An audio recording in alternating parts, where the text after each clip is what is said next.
Hi everybody, here we are in the indoor overwintering room at the Honeybee Research Center, and I want to explain a little bit about how we winter some of our colonies indoors. What we move indoors are smaller colonies, and sometimes we'll move colonies in that are a little bit weaker that we don't think would make it through outdoors. So I'll describe the process and then we'll talk a bit about the kinds of colonies that we've got in here. We keep this room at 5 degrees Celsius all winter long, or as close to that as our equipment will allow, and the bees are in total darkness for that time period. If there were light in here at 5 degrees, the bees would be crawling all over the place, but in the dark they stay in their homes.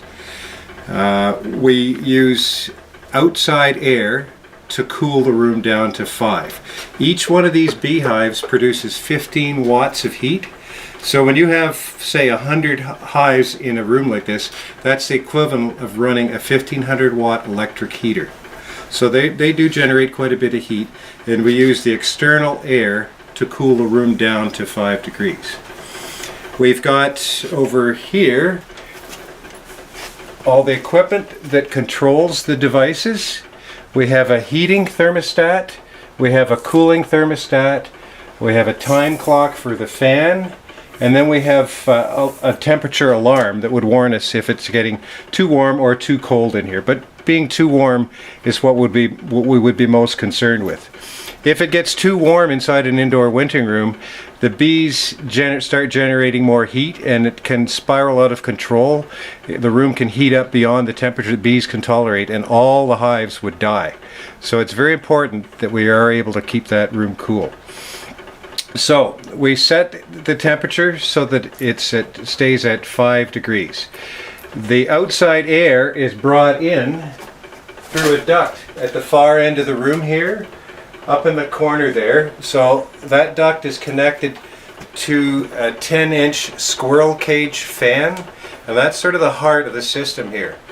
That will move about 2,000 cubic feet per minute of air into the room. So it's really important to have large volume, the capacity to move large volumes of air into the room to keep the room cool.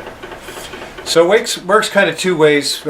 We also need to provide ventilation. So if there was no need to adjust the temperature in the room, the same air would stay in the room and it would become stale. So we have this time clock set up over here to control the fan, and that is set so that once every hour all the air in the room is purged and we have fresh air in the room. When it's doing that, it pushes the air around in the room, and that's the time clock that you can see there. So it not only pushes air out, but it circulates the air within the room. CO2 and moisture build up in the room, so we need to be able to expel that. When that fan pressurizes the room, the only way for the air to get out of the room is off the floor, through this duct down on the floor here. There are 4 of these ducts in the room. Air goes in at the bottom, gets forced up and out through the wall, and these are all light proof. There's 2 elbows in there, and the inside of the pipes are painted black, so no light can get in through that duct work there. So that's basically the mechanics of the room, the ventilation and the control of the heat. Let's talk a little bit about what happens with the beehives when we move them in.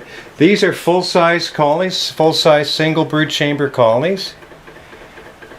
Over here we have 4-way nucleus colonies. So there are 4 little colonies in there. That I think is probably too small for wintering here. We're just experimenting with that. But some of these we have divided into 2. We're working with Les Eccles with the Ontario Beekeepers Association, testing these out. What we find works really well in here is over on this side, and these are double nucleus colonies right here. So there's a partition down the middle, a hive here and a hive over there. They cluster around the middle here, so they function pretty much as a single brood chamber hive, but we find these double nucleus colonies winter over really well in here. So those are the 3 different sizes that we're working with right now. What we find with bees that are wintered indoors is they consume much less food. The average full-size single or double nucleus colony only goes through about 11 pounds of honey through the winter to get through the winter. So when we move them out in the spring, and we're moving them out tomorrow morning, April the 6th, when we move those out, they still have lots of food to get through the spring until the nectar starts coming in. They don't have any brood because since it's dark in here, the queen doesn't lay any eggs. So when they move out, they'll start working on getting some of the spring pollen and start brooding up. But right now they have no brood in them at all. We try to move them out on a cold morning when the bees aren't flying, and that we can do it in the daytime then. If we don't have that kind of condition, we would move them out at night. But tomorrow morning's supposed to be nice and cold, so we'll get these girls out of here. They haven't defecated since December 15th, so we move them out and stand back. That's it. Thanks for watching. See you next time.